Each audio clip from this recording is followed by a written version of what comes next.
바이에른 뮌헨이 드디어 분데스리가 우승을 확정짓는 데 성공을 했는데 지난 새벽에 있었던 레버쿠젠과 프라이부르크의 경기가 무승부로 끝났고요. 레버쿠젠이 무승부를 거두면서 현재 리그 순위를 보면 1위 바이에른 뮌헨이 승점 76점, 레버쿠젠이 68점이에요. 그런데 분데스리가는 남은 경기가 2경기밖에 남지 않았으니까 레버쿠젠이 모든 경기를 승리하고 바이에른 뮌헨이 모든 경기를 패배한다 해도 레버쿠젠은 승점 74점밖에 확보할 수가 없게 됩니다. 그러다 보니까 자동으로 어제 레버쿠젠이 무승부를 하는 순간 바이에른 뮌헨은 우승을 확정짓게 됐어요. 그런데 우승을 확정지을 수도 있으니까 몇 명의 선수들이 레버쿠젠과 프라이부르크 경기를 레스토랑에서 저녁을 먹으면서 함께 관람했다고 합니다. 다이어, 그나브리, 해리케인, 키미, 여기에 콤파니 감독까지 5명의 사람이 함께 저녁을 먹으면서 레버쿠젠이 아니라 프라이부르크를 응원했겠죠. 그래서 경기가 끝나자마자 함께 있었던 선수들이 샴페인을 터뜨리는 이런 사진도 올라왔고요.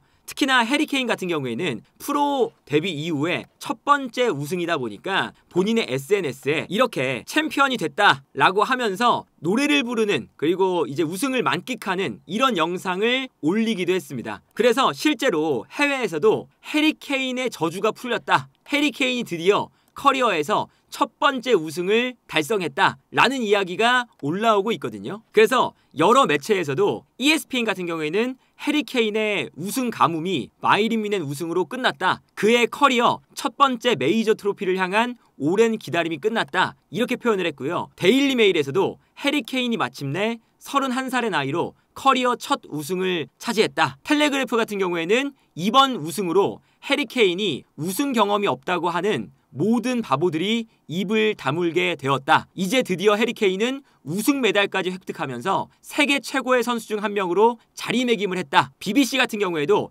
해리케인은 수많은 골과 개인적인 업적에도 불구하고 트로피를 한 번도 들어보지 못했다는 비판을 받았는데, 심지어 6번의 결승전에서 패배를 하기도 했었다. 하지만 끈기 있게 기다렸던, 그리고 끈기 있게 포기하지 않고 우승을 향해서 달려왔던 케인의 끈기가 결실을 맺었다. 이렇게 해리케인의 우승 징크스가 깨졌다는 것이 또 하나의 화제거리가 되고 있고요. 여기에 더해서 당연히 김민재 선수도 바이에른 뮌헨에서 첫 번째 트로피를 달성했습니다. 김민재 선수가 이렇게 되면 바이에른 뮌헨에서 트로피 하나, 그리고 나폴리에서 트로피 하나, 유럽 진출 이후에 바이에른 뮌헨과 나폴리, 세계 최고의 리그인 분데스리가와 세리아를 모두 우승한 정말 말도 안 되는 커리어를 쌓아나가고 있어요. 그리고 이번 시즌 바이에른 뮌헨 우승에 김민재 선수가 가장 공로가 높은 선수 중 한 명이거든요. 일단 바이에른 뮌헨이 이번 시즌 리그에서 보면 32경기에서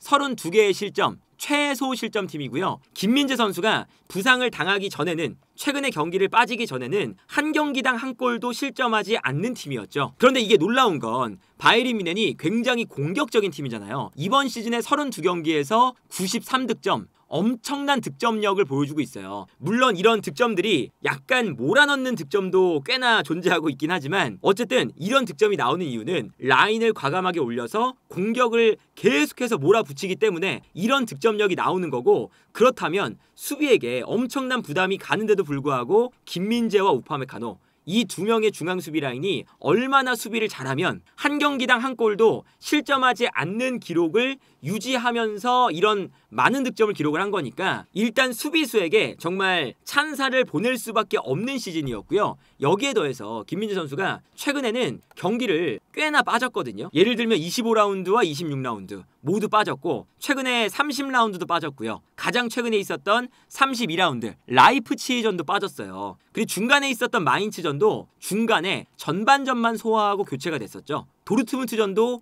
54분만 소화를 했어요. 더 이상 김민재 선수가 경기를 좀 뛸 수 없는 상태다 보니까 출전 시간도 관리하고 경기를 못 나오고 있거든요. 그럼에도 불구하고 바이에른 뮌헨에서 이번 시즌 키미 다음으로 아직까지도 경기 출전 시간이 가장 많은 선수입니다. 아마 김민재 선수가 우승이 확정되지 않았고, 그리고 몸 상태만 괜찮았다면 키미랑 거의 비슷한 출전 시간을 유지했을 거예요. 이번 시즌에 키미와 김민재가 거의 동일한 출전 시간을 쌓아나가고 있었거든요. 교체할 선수가 없어서. 그러니까 이건 그만큼 김민재 선수가 얼마나 팀의 중요한 선수였는지, 그리고 사실 김민재 선수가 이번 시즌에 이렇게 뛸 수밖에 없었던 이유는 10월 달부터 아킬레스건 부상을 당했는데도 불구하고 애초에 이번 시즌 시작하면서 스타니시치와 이토 히로키 백업 중앙 수비수가 모두 부상을 당했고, 사실 이번 시즌 중반까지는 콤파니 감독이 다이어를 믿지 못하면서 중반까지 다이어를 출전시키지 않다 보니까 김민재와 우파메카노가 계속 주전으로 나왔었고요. 여기에 더해서 우파메카노까지 최근에는 부상을 당하면서 김민재가 다른 선수들은 다 부상을 당하고 다이어 같은 경우는 후반기부터 뛰게 되고, 이런 상황 속에서 김민재만 고정적으로 풀타임 경기를 부상을 달고서도 쭉 소화를 했어요. 그렇기 때문에 김민재가 실수가 나올 때도 콤파니 감독이 김민재의 책임이 아니다 이렇게 이야기를 해줬던 거고요. 김민재 선수도 본인이 직접 최근에 이번 시즌에 7개월 동안 아킬레스건 부상을 달고 뛰었습니다. 그래서 다음 시즌에 몸 상태를 유지하면서 뛰는 것이 목표입니다. 이렇게까지 이야기를 했거든요. 그러니까 그만큼 김민재 선수가 이번 시즌에 컨디션 조절이 굉장히 힘든 상태였는데 쉴 수도 없었고 다른 선수가 부상을 당했으니까, 그리고 여기에 더해서 수비 라인에 부담감이 많이 가해질 수밖에 없는 콤파니 감독의 매우 라인이 높은 공격적인 축구에서 플레이를 하다 보니까 부상을 달고 뛰는데도 너무나 큰 부담감을 안고 뛸 수밖에 없었던 그런 시즌이었거든요. 그렇기 때문에 이번 시즌 분데스리가 우승을 하는 데 있어서 김민재가 팀 내에서도 가장 큰 공헌을 한 선수 중에 한 명이라는 것은 절대 바뀔 수가 없다. 그리고 기본적으로 나폴리 우승, 바이에른 뮌헨 우승, 이렇게 빅리그에서 팀을 우승시킬 수 있는 수비수다 라는 것을 이번 시즌에도 김민재 선수가 입증을 해냈다고 볼 수가 있겠고요. 물론 김민재 선수가 아킬레스건 부상을 달고 뛰었기 때문에 후반기에는 특히나 최근 들어서 실수가 종종 나오기 시작했잖아요. 아무래도 평소보다 본인이 달리기를 할 수 있는 상황도 아니고 턴 동작을 빨리 가져갈 수 있는 상황도 아니고, 그러다 보니까 실수가 치명적인 부분들도 분명히 나왔었어요. 그런데 다음 시즌에는 충분히 쉬면서 이런 실수가 나오지 않을 만큼의 컨디션을 만들어 나온다면 분명히 더 높은 평가를 다음 시즌에 받을 여지도 충분히 있다. 기본적으로 아킬레스건 부상을 당했는데 수비 라인 높은 전술에서 백업 선수가 없어서 시즌 내내 어쩔 수 없이 뛰면서 우승을 만들어내는 이런 선수가 사실 전 세계에도 몇 명 존재할 수가 없거든요. 굉장한 악조건에서 뛰었다고 볼 수가 있겠고, 실제로 지난 주말 경기가 김민재가 빠져버리니까 얼마나 위험한 일이 벌어지는지 정말 똑똑하게 확인할 수가 있었죠. 이 장면이었었는데, 이 장면도 김민재가 없으니까 다이어의 옆에 스타니시치가 배치가 됐어요. 그러니까 다이어 선수가 이번 시즌 전반기까지 콤파니 감독이 선택을 못 받았던 건 아무래도 라인을 높이는 전술인데 스피드가 부족하기 때문이잖아요. 그런데 다이어가 나올 때마다 다이어가 이제 앞쪽에서 몸으로 부딪히는 건 잘하는데 뒷공간이 문제니까 다이어의 옆에는 무조건 우파메카노가 최근엔 부상을 당했으니까 김민재가 무조건 옆에 붙어 있었습니다. 그래서 다이어가 나올 때는 김민재나 우파메카노 둘 중에 한 명은 꼭 나왔었거든요. 그런데 이 경기는 김민재까지 빠져버리니까 뒷공간으로 공격수가 뛰어들어가는데 다이어의 움직임을 첫 번째로 놓쳤고, 그리고 다이어의 뒷공간이 순간적으로 열리는 상황에서 옆에서 다이어를 도와줄 수 있는 선수가 달려오지 못하다 보니까 그대로 다이어의 뒷공간이 무너지는 이런 장면을 볼 수가 있었죠. 그리고 이 공간이 커버가 안 되다 보니까 우루비 골키퍼도 어설프게 나오다가 상대 공격수가 먼저 볼을 터치하는 걸 보고 어설프게 튀어나오다가 뒤로 돌아가는 과정에서 정말 어이없이 그냥 실점을 하는 장면이었잖아요. 만약에 김민재가 옆에 있었다면 커버를 들어왔기 때문에 이 실점이 나오지 않았었겠죠. 당장 최근에 김민재가 나왔던 경기를 보면 예를 들어서 이런 장면이죠. 이 장면도 순간적으로 롱킥이 들어가고 이 롱킥이 나왔을 때 다이어의 뒷공간으로 공격수가 뛰어들어갑니다. 근데 이때는 김민재가 다이어의 옆에 있다가 다이어의 느린 수비를 커버해주면서 여기서 수비 라인을 메워주는, 다이어의 느린 이 뒷공간을 혼자서 좀 커버를 해주는 이런 장면이 있었거든요. 그렇기 때문에 이 수비 라인이 높을 때 김민재의 스피드, 그리고 사실은 라인을 올렸을 때 김민재가 저돌적으로 달려나오면서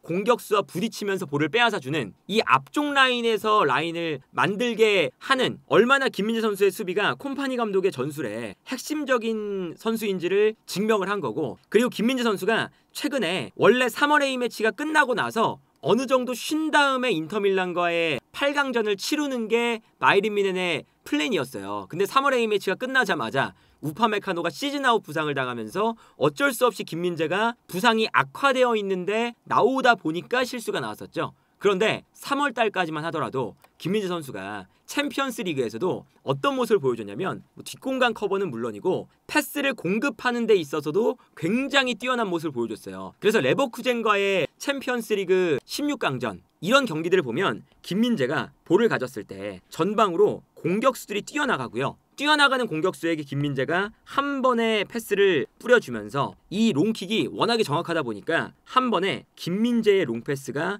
상대 수비 뒷공간으로 들어갑니다. 그러면서 뒷공간을 한 번에 김민재의 패스로 무너뜨리는 이런 장면들을 많이 연출하기도 했었죠. 그리고 기본적으로 김민재 선수가 이번 시즌에 분데스리가에서 키미 다음으로 가장 많은 패스 성공을 기록한 선수거든요. 그리고 성공률도 92.59%, 굉장히 높은 성공률을 보여줬어요. 주변에 있는 다른 선수들과의 성공률을 비교해보면 압도적으로 높은 성공률이죠. 근데 김민재 선수가 그냥 안정적인 패스만 하는 수비수냐? 그런 게 아니라는 게 참 중요한데, 예를 들어서 이 장면을 보면 김민재가 볼을 가지고 있을 때 수비 라인 안쪽으로 순간적으로 반대편으로 패스를 줄 것 같으니까 상대 수비가 반대편 공간을 견제하고 있거든요. 그래서 반대편으로 전환하는 척을 하면서 반대편으로 주지 않고 이 가운데로 순간적으로 찔러주는 아주 재치 있는 전진 패스를 넣어주죠. 그러면서 이 안쪽에서 올리세가 볼을 받아서 볼을 받자마자 뛰어나가는 선수에게 원터치로 내주는 그 과정을 통해서 결정적인 찬스를 바이에른 뮌헨이 맞이하는 이런 장면을 볼 수가 있거든요. 그래서 공격을 전개하는 데 있어서도 김민재 선수가 바이에른 뮌헨이라고 하면 그리고 콤파니 감독의 전술 자체가 굉장히 공격적이다 보니까 공격적인 패스를 공급하는 능력도 이번 시즌에 엄청난 성장을 이뤄낸 시즌이었다. 그래서 사실은 다음 시즌엔 김민재 선수가 이런 모습을 매 경기에 보여줄 수 있으면 좋겠다라는 생각을 하거든요. 예를 들면 이 장면에서 수비 라인이 굉장히 높잖아요. 그리고 이게 레버쿠젠전이었기 때문에 스피드가 빠른 프림퐁이 뛰어가고 있습니다. 그런데 여기서 김민재가 그냥 달려가는 게 아니라 프림퐁에게 패스가 들어가니까 패스가 들어가는 순간 순간적으로 약간 앞으로 나와요. 오프사이드 라인을 만드는 거죠. 그래서 이미 패스가 이루어질 때 김민재는 살짝 올라오면서 뛰어들어가는 선수를 오프사이드 라인에 걸리게끔 만들고 있습니다. 엄청난 이 위험한 넓은 공간을 두고 수비 라인을 컨트롤하는 굉장히 대담한 그런 상황이었고, 이 대담한 수비 라인 설정을 김민재가 완벽하게 해내면서 오프사이드 라인에 걸리게끔 만들었죠. 그 다음에 패스가 뒤로 들어가니까 혹시 모를 상황에 대비해서 김민재가 뛰어들어가는 프림퐁을 스피드로 따라잡기 시작합니다. 그래서 마지막에는 프림퐁을 완전히 따라잡아서 볼을 빼앗게 되는 이런 장면이었어요. 이런 장면을 보면 김민재가 얼마나 영리한 수비수인지, 빠르고 피지컬적으로도 단단한 수비수인지를 볼 수가 있는 장면인데, 이런 모습들이 이번 시즌에 부상으로 좀 자주 나오지 못했었으니까, 특히나 후반기에 이런 모습들이 나오기가 힘들었으니까 다음 시즌에는 김민재 선수가 부상을 완전하게 회복을 하고, 그리고 이제 잘된 것은 김민재 선수가 만약에 우승이 확정이 되지 않았으면 마지막까지 경기에 나왔을 것 같아요. 그런데 이제는 우승이 확정되었으니까 아마 김민재는 경기에 나오지 않고 계속 휴식을 취할 예정이고, 바이에른 뮌헨이 이번 시즌이 끝나고 클럽 월드컵이 6월 16일부터 시작이 되는데 이때까지는 최소한 김민재 선수가 휴식을 취하면서 아킬레스건 부상을 관리할 수 있는 그런 좀 여유로운 시간을 가지게 되지 않을까. 그래서 김민재 선수가 이번 시즌에 정말 아주 고생이 많았던 시즌이었고, 결국에는 분데스리가 트로피를 들어 올렸으니까 그래도 김민재 선수의 이러한 희생적인 이번 시즌의 플레이들이 보상을 받았다고 할 수가 있겠고, 그리고 여기에 더해서 해리 케인과 다이어 이 두 선수의 트로피 저주가 드디어 풀리게 되는 분데스리가 우승이 아니었나 싶네요.